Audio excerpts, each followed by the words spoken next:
Magandang araw po sa inyo lahat. Ako po si Banat Bay. At eto na nga, pag-usapan po natin, pagpatuloy natin yung ating video kahapon. At grabe ho yung mga sinabi pa dito. Talagang wag ho kayong bibitaw kasi talagang eto, ay nako, finish na. Yun yung masasabi ko, finish na. Pag ito, sabi nga ni Vice President Sara Duterte, pag ito hindi pa nagising ang mga Pilipino at na para bagang naging normal na lang ang nakawan tayo ng mga politiko, ng mga government official, abay kasalanan na ho natin kung bakit babagsak itong bansa natin. Abay kasalanan na ho natin kung bakit naghihirap tayo. Abay kasalanan na natin kung bakit nagtataasan ng bilihin at pumapangit ang serbisyo hindi lamang po ng mga government projects o government agencies, pero yung mismong serbisyo na basic services. Pag pumangit yan, kasalanan na ho natin kasi nakatunga nga lamang po tayo dito ho sa mga sinasabit, nire-reveal ho nitong mga magigiting nating mga dating sundalo ho. Ito dating mga Marines. Alam nyo ho ba pag sinabi mong Marines, yan ho yung para bagang elite forces, para bagang ito yung pinaka iba. Hindi ko naman sinasabi yung ibang ano ng AFP ay hindi matikas. Pero pag sinabi mong Marines, ito yung talagang lumalaban.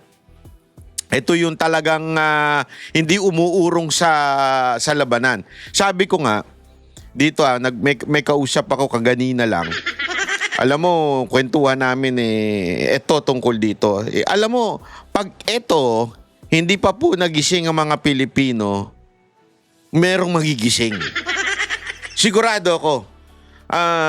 Sabi nung iba kasi, Banat Bay, yung mga sundalo natin, tila, bingi at pipi na, tila natapalan na rin ng pera. Ako hindi ako naniniwala dyan. Hindi ako naniniwala. Maaari siguro doon sa iilan. Hindi ko naman pwedeng sabihin perpekto. Merong mga iilan, lalo na po yung mga matataas ang nakatungkulan. Pero yung mga nasa baba, yung mga kernel, kapitan, mga major, sigurado ko gising na mga diwa. Ito yung mga malilinis pa ang yung budhi. At talagang kita mo nga yung isang naalala nyo, wag nyo kakalimutan to, yung isa latest na court martial dahil nagsabi siya na inuurong niya na suporta niya sa chief o sa commander-in-chief. 'Di ba? So, naalala niyo yun, tapos biglang dinitain, tapos kino-court martial. Marami pang ganyan. Marami pa. At etong mga to, sa tingin ko kaya binanggit yung pangalan. Di ba? Nakita niyo sa mga unang binanggit nila yung mga pangalan nila. Alam mo, magandang pangitain yun yung pagbanggit ng kanilang pangalan. Ibig sabihin, pag kami ginipit, lantaran namin binanggit ang aming pangalan. Pag kami ginipit, nako, good luck sa atin. Hindi ako nagbibiro. Iba ho ito mga ito. Iba ho ito mga ito. Sigurado akong hindi magbibingi-bingihan sa katotohanan itong mga Marines natin. Ako naniniwala ako dyan. Hindi ho sila. Sila ho ay tinawag ng konstitusyon natin na protector of the people. And the abuser of the people, walang iba kung hindi yung mga nakatanggap, pasimuno ng pagnanakaw, at sigurado akong poprotektahan tayo nitong mga Marines natin na ito, itong mga active Marines. Pero ito mga retired na po ito. Pero yung mga active Marines, sigurado akong hindi magbubulag-bulagan yan. Ituloy natin yung kaninang, yung kahapon nating pag hindi nyo pa po napapanood yun, pambihira. Mahuhuli kayo sa putukan, ika nga. Panoorin natin. Follow up lang. Kung hindi po tayo mapapakinggan sa ombudsman, ano pong next na hakbang natin? Sabi ko nga ay ibabahagi rin natin sa ating mga kababayan Ayan. ang mga impormasyon na ito. Ayan. At in a democracy, people decide. No? Kung ano sa tingin ng ating mga kababayan ang dapat gawin, ay siyang masusunod. At umaasa kami, umaasa ako, umaasa tayong lahat Mm. na sa tamang panahon ang mga kababayan natin, tayong lahat ng mga Pilipino ay gumawa ng tamang hakbang para maiangat ang ating bansa sa kumunoy na kung saan tayo nakalagmak ngayon.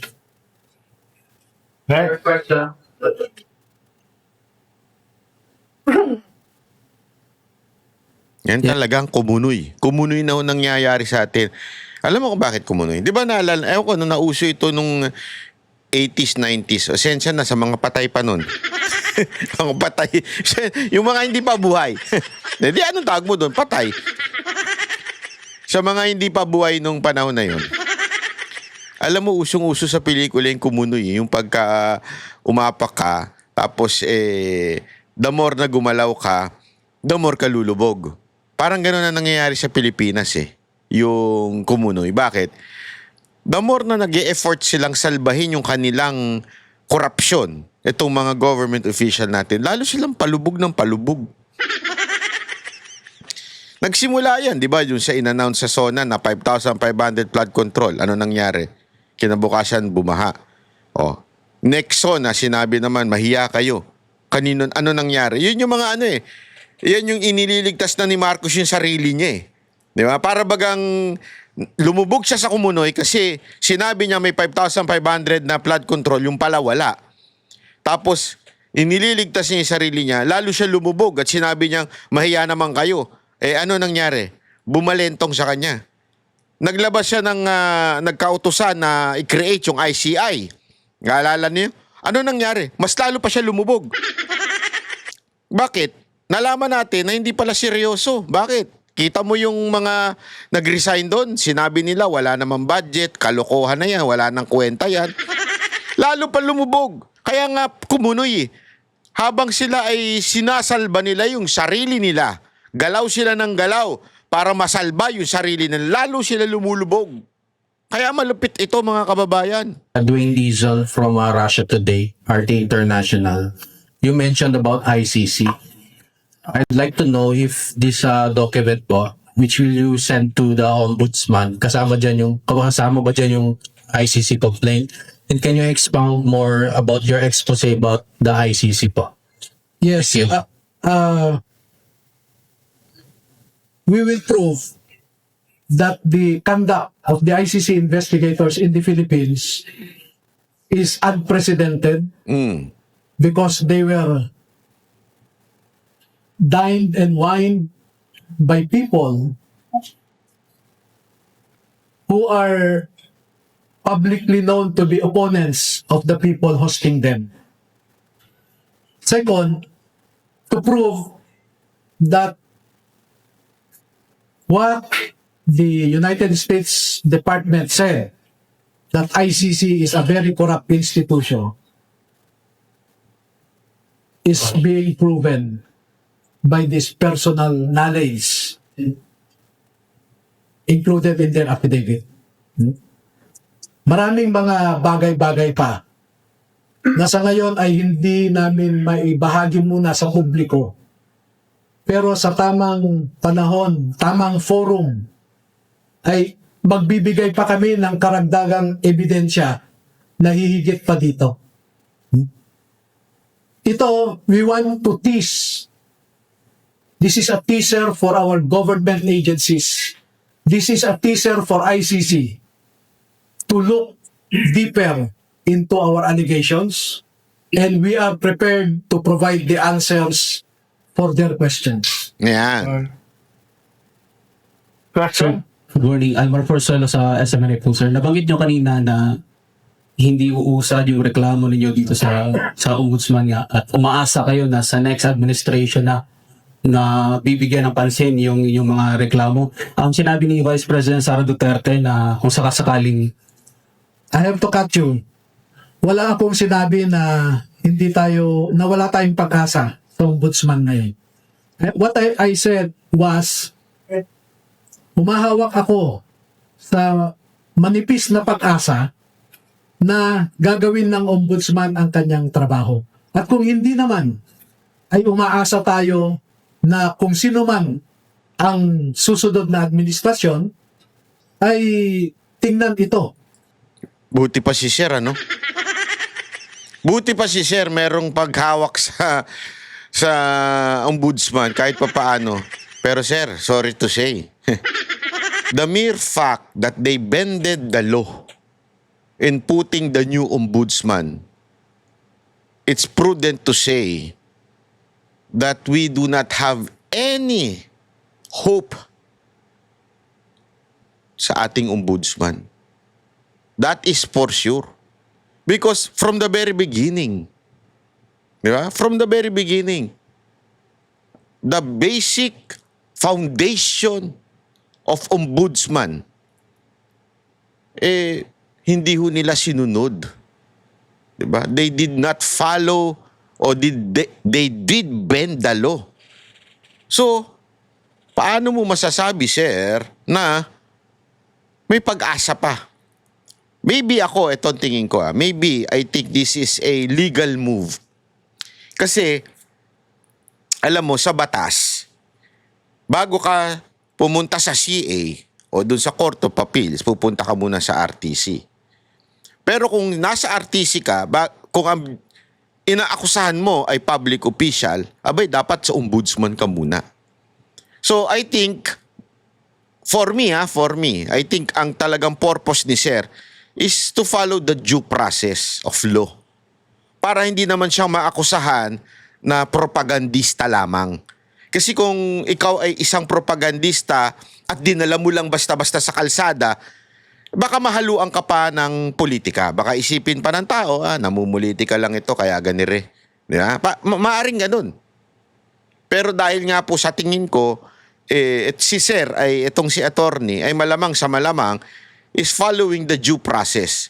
Now, it's up to us, Filipinos, na are we going to allow this to happen in our country? Na the due process hindi masunod? Paano natin masasabing the due process was not followed? Only one, wise to do. Yan ay ipasa mo sa ombudsman. Tapos pag tinanggihan ng ombudsman, alam na this. Pero at least pinasa niya. Sa tingin ko yun ang purpose .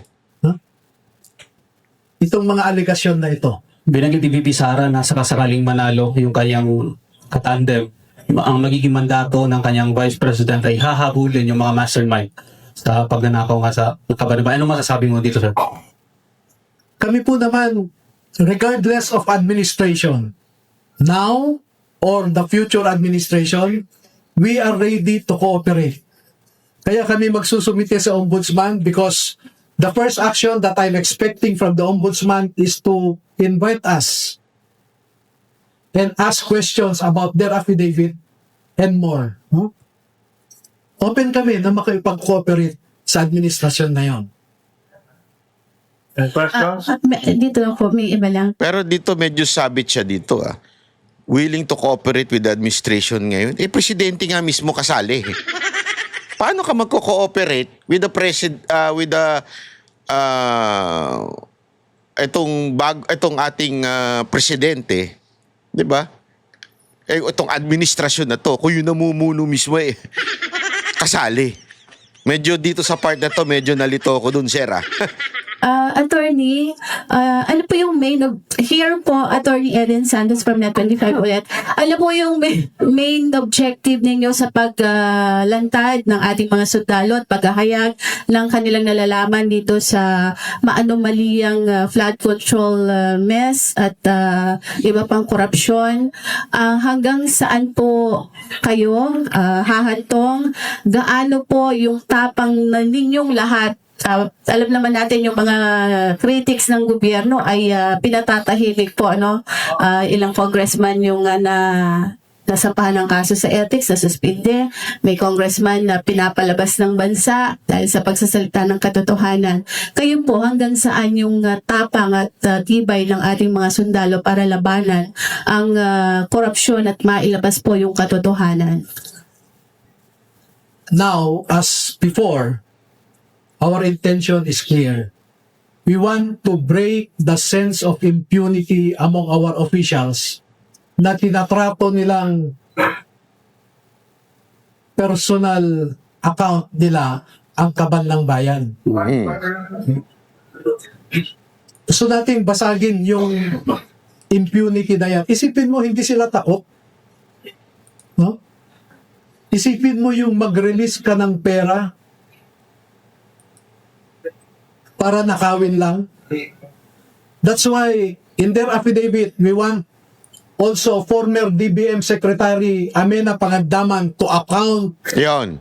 for her neglect and for accepting something in return for his oversight, for her oversight. Nandito si Secretary Pangandaman. Attorney, balikan ko lang po, pasensya na, balikan ko lang po, no, review lang natin. Ang nasa taas po ay si Bongbong Marcos. Ang nasa ilalim po niya ay isang Martin Romualdez at isang Zaldico. Sino po ang pinaka-leader or super admin na tinatawag? Yung group chat po ng ating mga Marines dito para magbaba ng utos na ang maletang ito ay papunta sa Paway, ang maletang ito ay papunta sa Aguado and all. Sino po? Yung chat group na sinasabi kanina ay minsan kasi dalawa lang ang kasama sa pag-deliver. At sasabihin, deliver kami ng ganito sa ganyan, no? So, yung ibang membro ng chat group, wala silang personal knowledge. Dahil dalawa o tatlo lang ang nakasama. Katulad ni Master Sergeant Tube, for example, siya at saka si Saldico lang ang nag-deliver. No? So, sineshare niya sa chat group nila. No? So, yun yung context ng chat group. Yung leaders, yung administrator ng chat group, kasama dyan, Sino?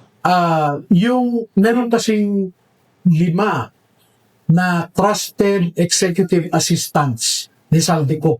Sino nga? At kung nagde-deliver sila o di kaya nag-pick up ng pera, ay kasama sila. At ang mga ito ang inuutusan lang na magbuhat, no? Magbaba, mag-akyat, etc. Katulad halimbawa, merong isang government official, taga Bucor, siya ang nag-deliver ng pera kay Saldico. Halimbawa, isang congressman Grabe, no? Bucor. Alam mo, may nagkwento nga sa akin eh. Kasi, speaking of this Bucor, billions ang nanggagaling sa loob. Dahil sa droga. Billions kada buwan ang lumalabas dahil sa droga. Kasi alam mo, safety ka dun eh. Bakit doon niluluto? Isipin nyo ha, bakit, sa dami-dami naman, ba't di mo lutuin sa kitchen mo? Diba? Bakit doon? Kasi wala na eh. Doon, wala makakapasok na pulis. Alam nyo ba? Kasi ganun ang dynamics dyan eh. Iba ang Bucor, iba ang PNP.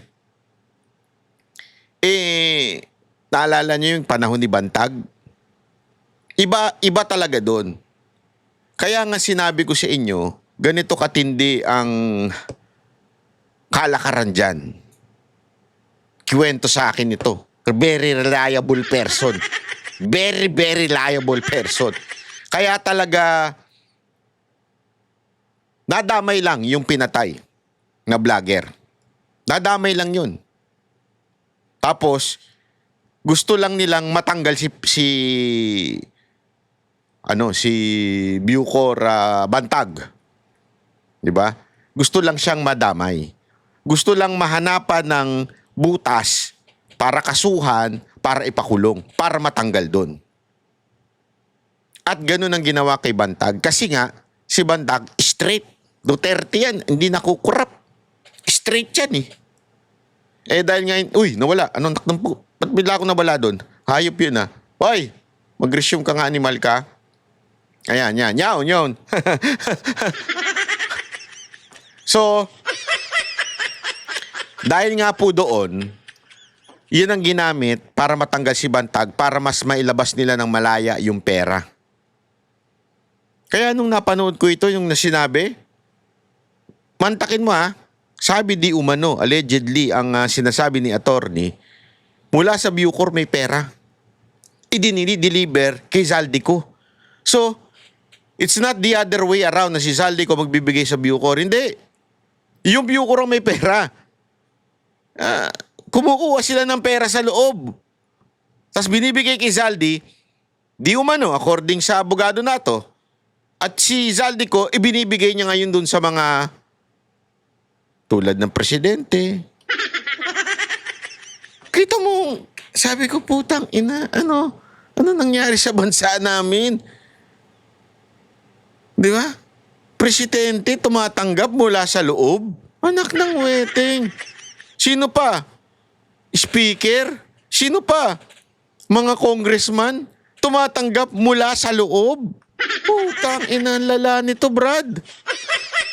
Pag ito hindi pa kayo nagising, ewan ko na lang. Na kontrakto, siya ang nag-deliver kay Zaldico.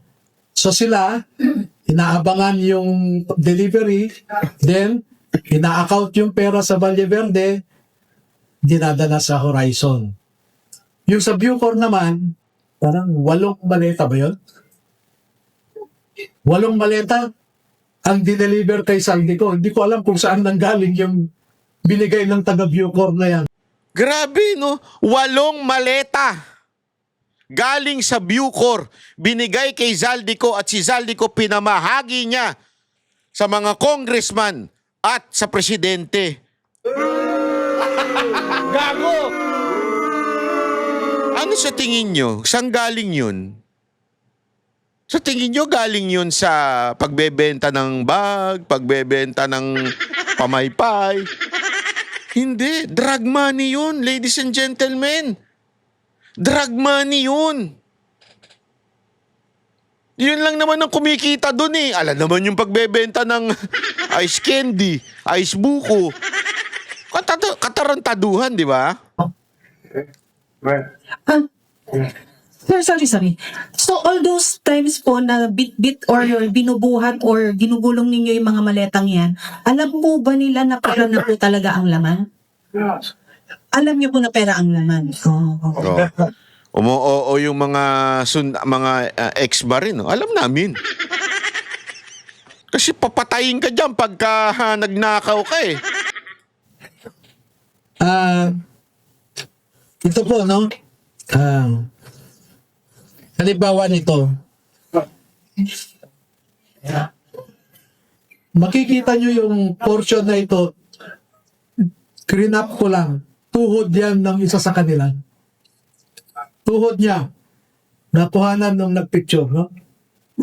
So, alam nila na pera. Magandang umaga sa lahat. Maraming salamat po sa inyo. At salute sa mga ex-military natin na lumabas ngayon para panindigan ang kanilang mga nalalaman. Ang tanong ko lamang po, just in case po ba na sila ipatawag sa isang Senate hearing or what, sila po ba ay nakahanda na tumalo dito? Dahil din lamang po natin may papakita ang tunay na essence ng paninindigan. Yeah. Yung makita ka sa media at makita ng mga buong sambayan ng Pilipino ang inyong tapang at paninindigan. Salut po sa inyong lahat. Kayo po ba ay naghahanda na humarap sa Senate hearing? Maraming Handa daw bang humarap sa Senate hearing? Ang tanong, ipapatawag ba sila? Gago! Dapat yun ang tanungin mo. Ipapatawag ba sila? Putang ina, paano ipapatawag yan? Hindi ipapatawag yan. Mga animal yun nandun eh. Yung pinuno nila, si Tuta Soto eh. Alam naman natin, tuta ni Marcos yun eh. O sino pa? Si Pinky Lacson. Alam din natin, tuta rin yun ni Marcos eh. Paano ipapatawag yan? Para sa inyo, kasama namin kayo sa laban. Para sa pera ng mamayan, mahalin natin ang Pilipinas. Question? Can we have Sir, attorney, last question po. please? Last three? Sa Ronda Balita Nacional, Marites Escoto po, nasa inyong harapan. Sir, ang katanungan po kasi ng marami, parang kung aantayin pa natin ang another administration para magsampa sa mga gumagawa ngayon ng katiwalian, kung hindi po uusad sa ombudsman, sir, pwede po ba natin idaan sa Supreme Court, pailan sila ng mga criminal liabilities po. If ever po, hindi po gumalaw ang ombudsman at kasama din po siya sampahan. Ito po kasi ang gusto namin maano sir ano sa inyo, marinig. Kung may ganun kayong plano. Nasabi ko po kanina, handa kaming makikooperate sa gobyerno. Alin ahensya ng gobyerno? DOJ, Ombudsman, Senate, Blue Ribbon, or House Committee on Good Government. Ready po kami. Pero ang problema, una, duda ako sa House. Kasi yung mga committee chairman dyan, karamihan ay nagkaroon, no?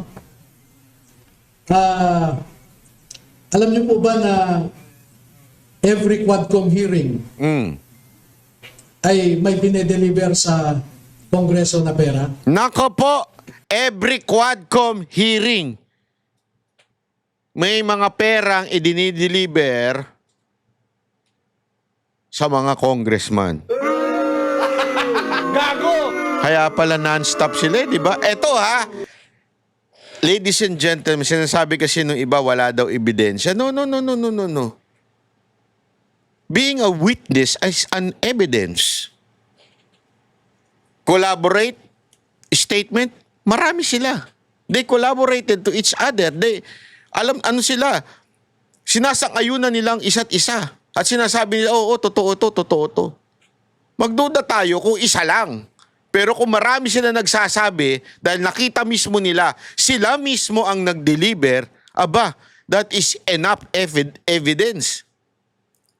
At nakikita rin nila na yung dineliver nilang pera, paglabas ng mga mambabatas sa likod, sa may flagpole, doon lumalabas, nagpapasundo ang mga mambabatas.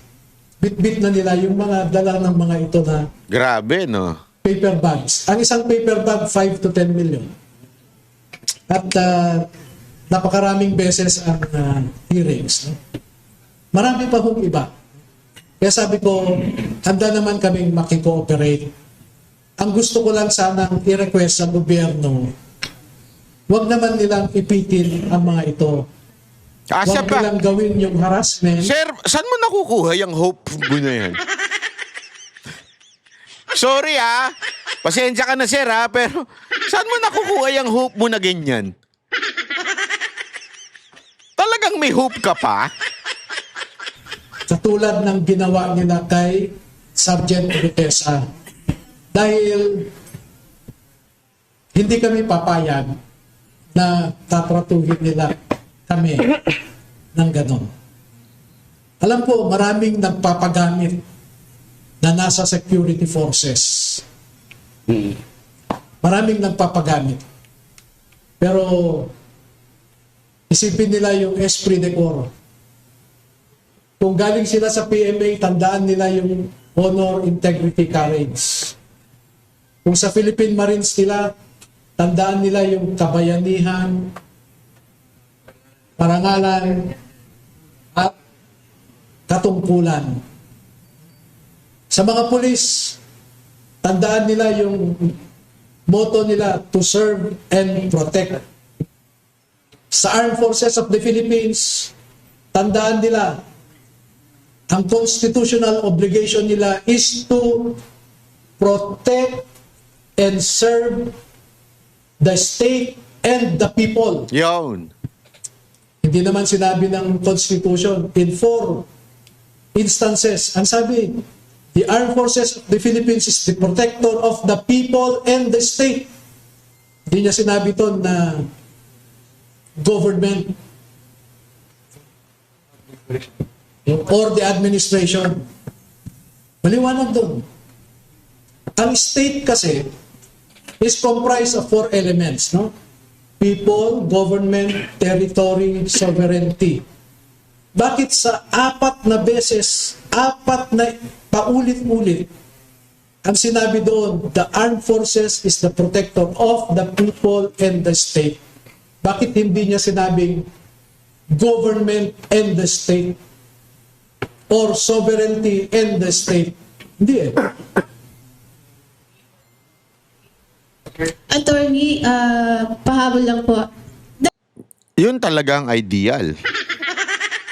Ang tanong natin, balik natin sa mga armed forces natin. Are you still the protector of the people? Or you are being used to protect these government officials? Asaan ang inyong sinumpang tungkulin sa konstitusyon? Again, konstitusyon tayo ha.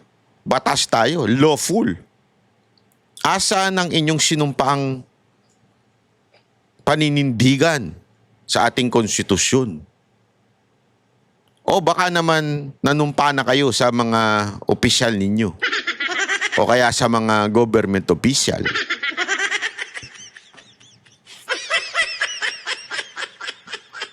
Armed forces should answer this in their hearts. Yung mga sundalo natin. Nag-deliver din po ba sila ng, sir dito po, nag-deliver din po ba sila ng mali-maliatang pera para sa impeachment? Ni VP Sara in particular. Naka-detalye po dito sa affidavit nila Na may dinalang pera para sa mga pumirma. Finish na. Finish na. Finish na, Brad. Ayan na, may ebidensya na, may affidavit na silang lahat. Na talagang may perang kumalat para dito sa impeachment ni VP Sara Duterte. Yung mga pumirma, putang ina nyo, hayop kayo, animal kayo. Kaya naman pala, kahit kayo ay dating maka VP Sara Duterte, pumirma pala kayo.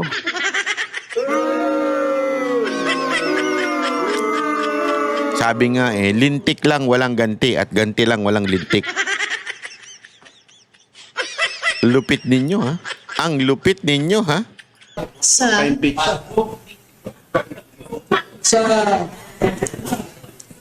Townhouse Units 8 and 9, Polo Club, Manila Polo Club Townhouse, Units 8 and 9, Forbes Park. Grabe, ayan. ilang maleta po yung dinala doon? Naku po. Limpak na sa lapik. Parang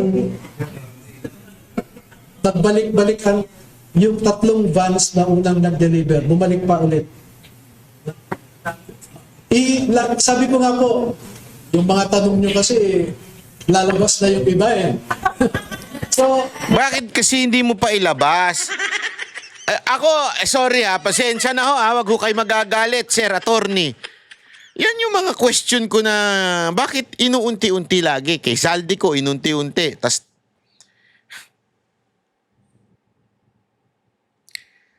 Ito, hindi ko sinasabing mangyayari. Hindi ko sinasabi.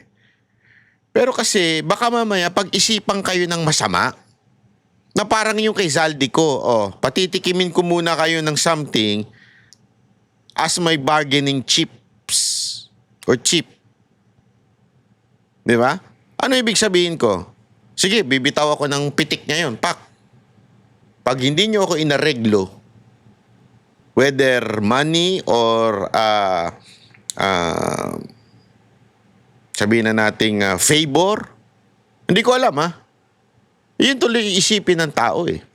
Bakit? Kasi para bagang kung ilabas mo na. Buong buo na.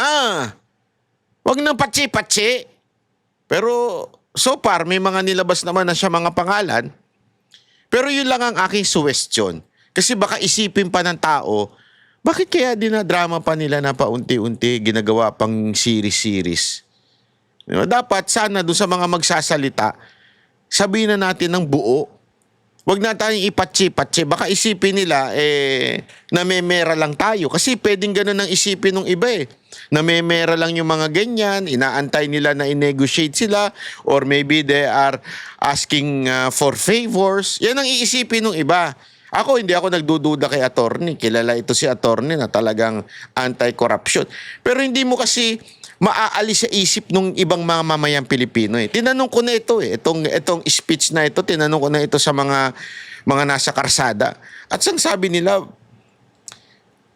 bakit hindi na lang ibagsak ng one time, big time? Di ba? Bakit inuunti-unti pa? Bakit parang sa kanila, parang laging unti-unti? Sabi ko, di ko naman alam. Di ko naman kilala yung mga yan eh. Bakit inuunti-unti pa? 2 more questions, please. Attorneys, sundutin ko lang po yung tanong ni Ma'am Eden po. Kasi mismo si Zaldi ko po ay naglabas din ng kanyang series of videos at meron din po screenshot doon na merong release ng mga pera ng March 11, 2024. Sorry. 5 nung kinuha si PRRD. Yun po bang release ng perang yon? Ay, si sir nakangiti. Yung po bang release ng perang yon para sa specific na yon sa pagpapakidnap kay Tatay Digong? With due respect, and I hope you understand, we will reserve our answer to that because the ICC operation here was very sensitive, very deep. No? But hindi. And gusto kong i-reserve yung ibang mga ebidensya natin tungkol dyan. No? Baka sabihin nilang naninira lang tayo sa ICC, tapos i-connect kami kay Duterte dahil ongoing ang hearing sa confirmation of charges. Actually, yan na ngayon ang sinasabi ni Trillanes. Timing daw, tiniming na dahil daw sa ICC, kita mo na, tiniming para i-discredit lang yung ICC. Ganyan ang sinasabi ni Trillanes. Mamaya pag-usapan natin yung sundalong kanin na yan. Sergeant Morales lang po. Tanong mo lang doon sa mga kasama natin na nasa Marine Corps. Ayon doon kay Sergeant Gutesa, miyembro siya ng intelligence unit ng Marines. Ilan yung intelligence, yung nakasin sa intelligence dito? Kasi bilang katulad ninyo, galing din ako dun sa serbisyo. At sa kabilang dun sa mga dinaanang Parang kilala ko yung nagsasalita na yan ha. Panay Intelligence Unit. Ito bang mga ginagawa ninyo? Pumapasok ito dun sa daily intelligence brief na ginagawa ng mga units. Okay, kapatid, no? With due respect, and I hope you understand, there is a security implication for one to claim that he was Intel-trained or he is Intel-trained. Alam mo yan. No? We will not confirm or deny. Kasi naman yan yung mga bagay na hindi tinatanong. Minsan may mga vlogger din talagang hindi ko kilala kung sino to. Nabobosesan ko lang pero hindi ko kilala. Hindi ko nga alam. May mga vlogger talaga na pag nagtanong hindi para alamin ang sagot, kung hindi para ibida yung sarili. May mga ganong vlogger, hindi ko magets. Alam mo, dapat pag ang mga vlogger yung full of himself, hindi na dapat nagbablog.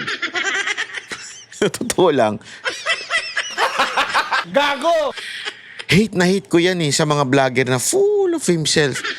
Pag ikaw nag-interview, it's not about your opinion. It's not about yung background mo. It's not about ikaw.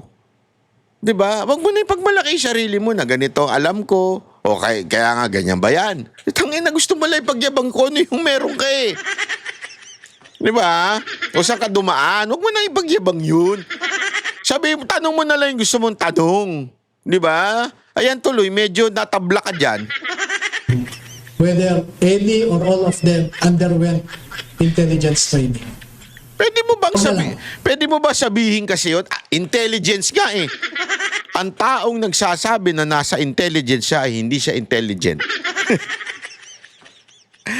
Ulitin ka. Ang taong nagsasabi na siya ay nasa intelligence, hindi siya intelligent. Gets nyo? Intelligence ka nga eh. Secret niya, confidential. Tapos sasabihin mo, parte ka ng intelligence. Ano na naman? Shit! Attorney, pinakalas po, gusto po, pwede po ba magsalita isa sa kanila kung ano yung nararamdaman na since alam nila na yung pera dinideliver nila galing sa papunta ng korupsyon, ano po pakiramdam nila habang ginagawa yung mali ayon sa kanila? Pwede po magsalita isa sa kanila po para maunawaan po kung ano yung essence na lumabas sila ngayon at bakit ngayon na.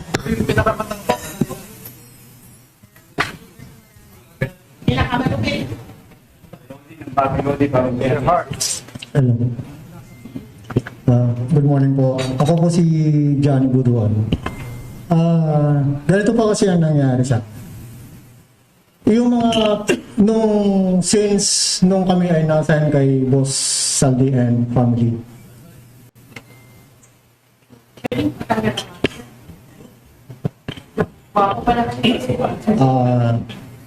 Yung mga pera kasi ma'am na dumadating at mga pera kasi yan ma'am is hindi namin alam na galing sa masama.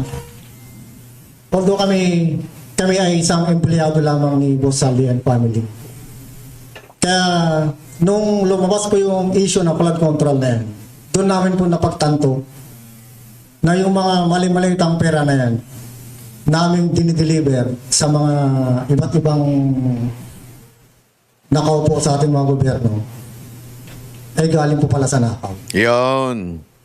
Pero kung alam po, nung umpisa pa lang na alam po namin yan, siguro naman bawat isa po sa amin ay hindi po tumagal po sa ganyang trabaho. Malamang. Kami po ay Ito tama naman ito kasi lalo na pag if you are a trained marine, you follow, you do not question. That's part of training ng mga Marines. You follow, you do not question. So, kung ano man yung pa-deliver sa kanila, makita man nila pera, hindi nila ki-questionin yan. Integridad yan eh. Sino ka? Inutusan ka magdala ka. Hindi nila alam kung saan galing. Diba?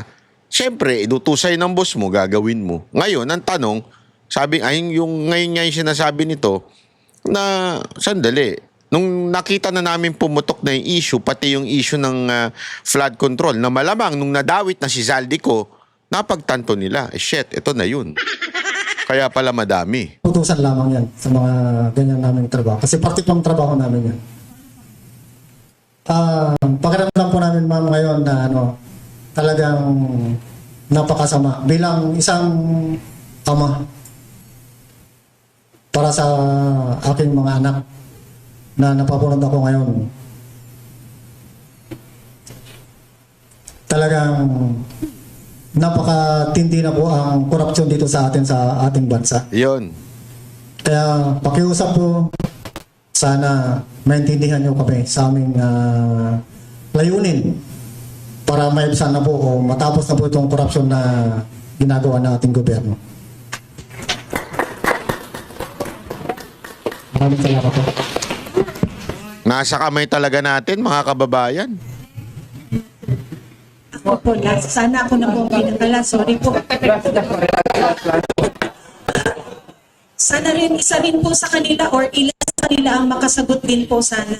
Ano po ang malaking pagkakaiba ng administrasyon ni PRRD sa administrasyon ngayon ni Bongbong Marcos na kayo rin po ay nakapaglingkod?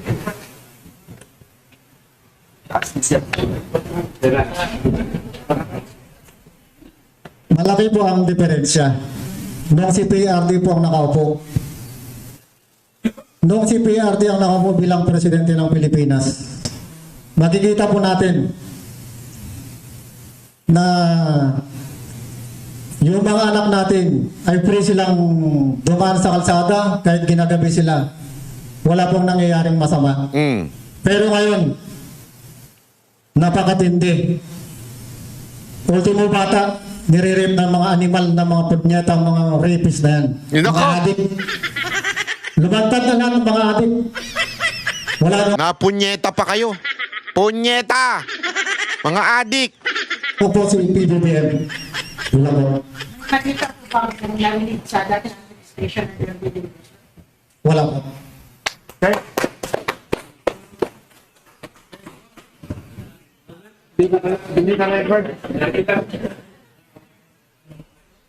Yun na. Ambush. Anong ambush? Panghuling statement na lamang po. Maraming salamat po sa inyo sa pagdalo sa aming imbitasyon. Napansin ko po kaninang umaga lamang na ang daming mga text at saka calls na na-miss ko, no? Dahil kagabi ay matagal kaming naghiwa-hiwalay dahil may mga pinag-uusapan kaming mga pumasok na mga pananakot na text messages. So, maraming salamat po sa inyong lahat. Mabuhay po kayo. Mabuhay ka, kapatid. Palakpakan. At dahil nga dyan, meron kagad pumiyok. Alam mo na, ma'am. Pumiyok kagad. Ang daming ano dyan eh. Ito ang pumiyok. Number 1 na pumiyok. Sagot na si... Yan, senador, dating senador Sani Trillanes. Sani Trillanes. Narinig niya kasi na, teka, mukhang, bakit yung binabanggit yung pangalan ko dyan? Yan, oo. Oh, yan. Wala akong Kinumpirma alam. ba niya? Ano yung sinasabi? Ito ang sabi niya, ha? Oh. Ako, vehemently, Ay mariin, pinagdidiinan ko, ang galing mo talaga mag-translate. Word for word. Deny tinatanggi, ayon, that I received na ako ay tumanggiap $2 million ng Ay, 2 grabe! milyong dolyar. or any amount. Trillanes tumanggap ng $2 million. Sabi niya. Nung nagsalita hindi tayo ang nagsabi, yung nagsalita. Linawin lang natin ang nagsabi po yung abogado. Yan po yung lumabas doon sa press con na tumatanggap daw si Trillanes. Yun ang sinabi. Okay? Tingnan natin kung ano ang masasabi ni Trillanes tungkol dito. Pasok. From Saldico for the ICC O investigation. anumang halaga mula kay Saldico para sa ICC Yeah. investigation. Or Ayaw. any other purpose. Ayaw. O sa anumang kadahilanan. O sa anumang kaparaano. Yun nga. This is an attempt Ito ay isang pagtatangka to discredit the ongoing ICC proceedings Yo. against Duterte. Sinabi na Sinabi na, yan lang ang defense Wala lang, ano daw yung proceeding ng ICC. Pero kung iisipin mo ng maigi at malalim, putang ina, parang malabo yun. Bakit? Sa tingin mo yung ICC, sandali, titigil tayo Wag natin ituloy ito kasi may mga Marines sa Pilipinas na itinuturo yung corruption at tayo yung mga nakorrupt daw ang ICC, so itigil natin to Paano? Hindi, ako nagtatanong lang Paano madidistract? Sige nga, paano madidistract? Paano magkakaroon ng pagbabago doon sa issue na sa ICC sa pamamagitan nitong Anong pakialam niyan? Hindi, anong pakialam ng mga taga-ICC? Wala naman silang pakialam Gagawin nila yung siguradong plano nilang gawin kay Pangulong Duterte kahit may ganito pa. So, Trillanes, ang sagutin mo yung akusasyon nung attorney na meron daw kayong tinatanggap. na pahinain ang kasalukuyang investigasyon ng ICC laban kay dating Pangulong Duterte. Ako will be filing ay maghahain cyber libel cases ng kasong cyber libel against Levy Baligod, laban kay Levy Baligod, Mike Defensor, Jay Jay Sonsa, Sonsa, the 18 ex-soldiers, 18 lalong dating sundalo. And all those who are maliciously circulating this blatant lie. At Nako, yun. sa iba pang nagpapakalat ng malisyosong ano yung blatant lie Kasinungalingan. Dapat ako ilagay nyo dyan. Hindi, alam mo sabi nito, ito lang yung sagot niya. Ang sagot lang ni Trillanes doon sa akusasyon ay pampagulo daw sa ICC proceedings, which is sinabi nga natin anong kinaugnayan ng ICC at pagugulo ba yun dahil dito sa 18 na Marines? Hindi. So, tablado yun. Pangalawang sagot ni Trillanes, kakasuhan ko kayo. Maganda siguro, Antonio Trillanes, bigay ka ng ng dahilan na, oy, hindi, imposible yan kasi ganito, di ba? Yun ang hindi yung tatakutin mo na, kung sino man yung mag-share niyan, ididemanda ko, Ano to? Takutan na lang palagi? Pakisagot na lang, sir. Ako, di ako naniniwala eh. Di ako naniniwala. Biglang hindi na naniwala eh. Di ako naniniwala sa sinabi nung attorney na nakatanggap daw kayo ng ganyang kalaki. Bakit ako hindi naniniwala? Baka mas malaki pa. Nagtatanong lang ako Gago! Di ba? Pagsisinungaling. Lantarang kasinungalingan. This is not new to me. Hindi na ito bago sa akin. I will not be distracted. Hindi ako masisiraan ng loob dyan. Hahabulin ko kayo. I will run after you. I will kill you all. Sabi ni Tatay Digong yun. Kay Tatay Digong yun. So sabi niya, hindi na bago sa akin ito. Linawin mo. Baka mamaya pati ikaw madamay dyan. Sige ka, baka kasuhan ka niyan. Easy. Ano naman si Trillanes? Pag yan, biglang yan eh. Ayun, ang mariin pong pagpapabulaan ni dating senador Sonny Trillanes. Kasi dapat yan, may ebidensya dyan, ha? Yun na nga, Hindi naman sa kinakampihan natin si Trillanes, pero hindi naman pa pwedeng basta-basta kang magtuturo. Yan, ako din. Tama yan. Naniniwala ako, kailangan may ebidensya. Kaya attorney Ginugundo. Hindi ko alam anong pag-apelido ng attorney. Attorney, maganda ilabas mo yung mga ebidensya. Wag mo nang unti-untiin, wag niyo nang ilabas niyo na lang kasi kung hindi makakasuhan pa kayo. Sasabihin pa chismis, ilabas niyo na ng todo-todo. Although, again, tulad nga ng sinabi ko, a witness is an evidence. Mas lalo na kung may nagko-collaborate doon sa yung sinabi. Ayun ay ebidensya. Di ba? Pero mas maganda, maglabas pa po kayo ng marami pang ebidensya at para mas magandang paniwalaan ng ating mga kababayan. Ito kasi, alam mo, importante ito. Makinig kayo. Bakit ba kinakasuhan ng libel yung mga ganito? Yeah? Kahit mapapahamak. Kasi pagka kinasuhan mo ng libel ang isang tao, kailangan mong patunayan na mali yun. Sinabi niya. It's not the other way around, na kailangan kong patunayan yung sinabi ko na tama. Kung pinanindigan mo na tama yung sinabi mo, ikaw ngayon, na inakasahan o nilibel, na sinasabi mo nilibel ka, kailangan mong patunayan na mali yung sinasabi nila. Kailangan mong patunayan na may malicious doon sa sinasabi nila. Kaya nga dapat yung tinatawag na actual malice, importante yan sa elemento ng libel. Paano mo mapapatunayan na may actual malice kung hindi mo magbibigay ng ebidensya na mali yung sinasabi nila? So, if that is the case, Banatbay, di ba lugi yung nagsampa ng libel? Ba't di na siya nasampa yung libel? You know why? Kaya sila nagsampa ng itong katulad nung nangyari kay Ontiveros, yung kay Karen Ngayon, kailangan sabihin at patunayan ni Ontiveros na kasinungalingan yung sinabi ni Karen Paano niya patutunayan yun? Magpipresenta rin siya ng mga facts na sinungaling siya.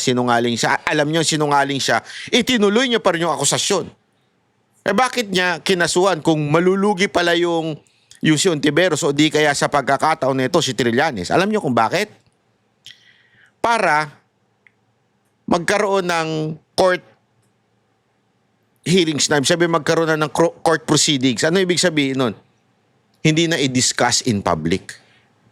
That's the intention of these politicians na nagsasampa ng libel doon sa mga para pag diniscuss yan, the more na i-discuss nung tao na yon, kung sino man yung taong inakusan niya, ma-indirect contempt siya kasi bawal yun.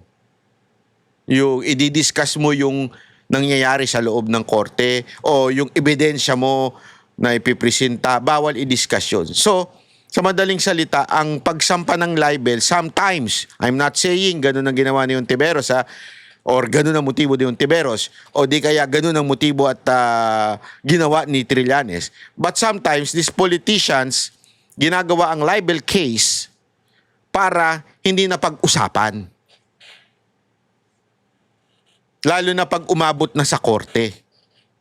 Maiilang na ngayon pag-usapan ng kahit sino man dahil pwede silang ma-indirect contempt. Di ba? Pag pinag-usapan yung merit nung nangyayari doon sa korte.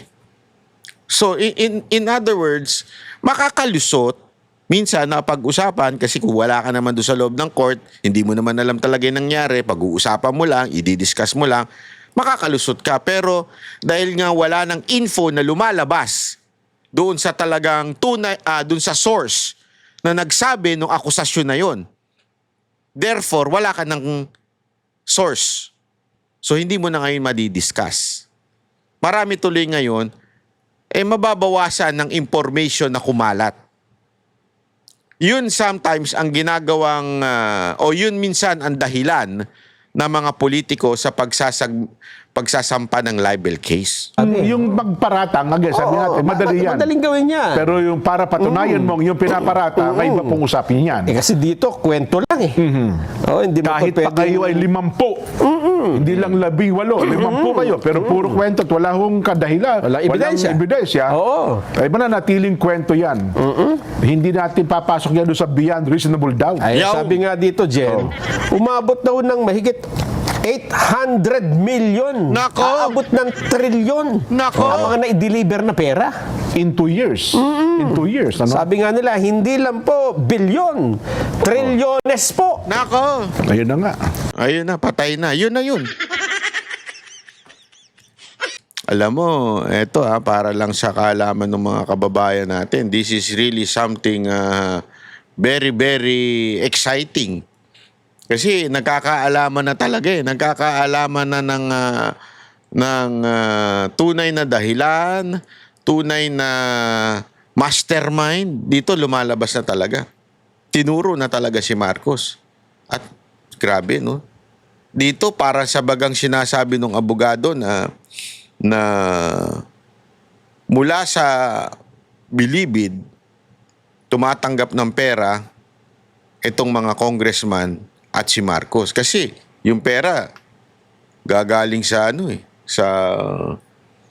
sa loob ng sa loob ng view ng bilibid. Ibig sabihin nun, mga kababayan, to?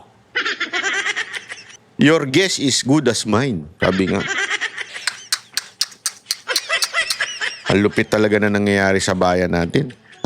Kung dati yung droga ay sinasawata, pinipigilan, masama. Ngayon, pinagkukuhanan ng pera.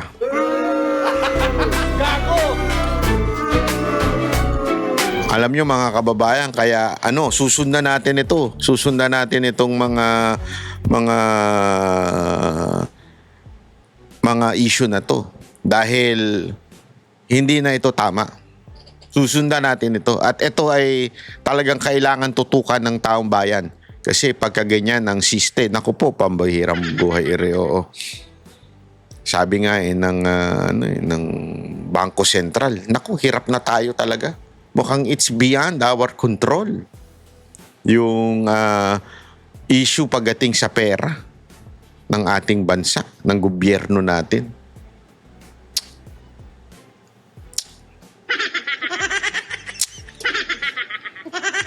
Kaya kung ako sa inyo, mag-subscribe at mag-like na kayo at kung pwede, i-share nyo itong video na ito para naman mabuhay at magising-gising ang ilang mga natutulog nating kababayan, lalo na po sa hanay ng militar, na again, lawful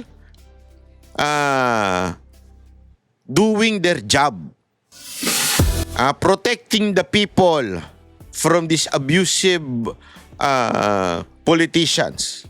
Kasi yan naman po nakalagay sa konstitusyon natin. The AFP is the protector of the people. Pero minsan may mga natutulog.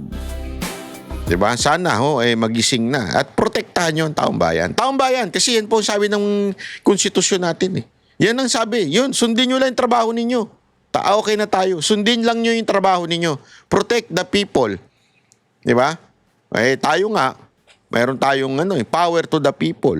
Let's protect the people from these abusive, corrupt politicians.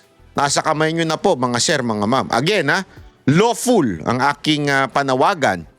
Magising tayo at gawin natin lawful under the Constitution ang ating trabaho bilang mga sundalo ng ating bansa. At nananawagan din tayo sa ating mga kababayan. Tayo manalangin at tayo ay patuloy na gisingin ang ating kapwa Pilipino sa tunay na nangyayari sa ating bayan. This is not good, ladies and gentlemen. This is really bad news.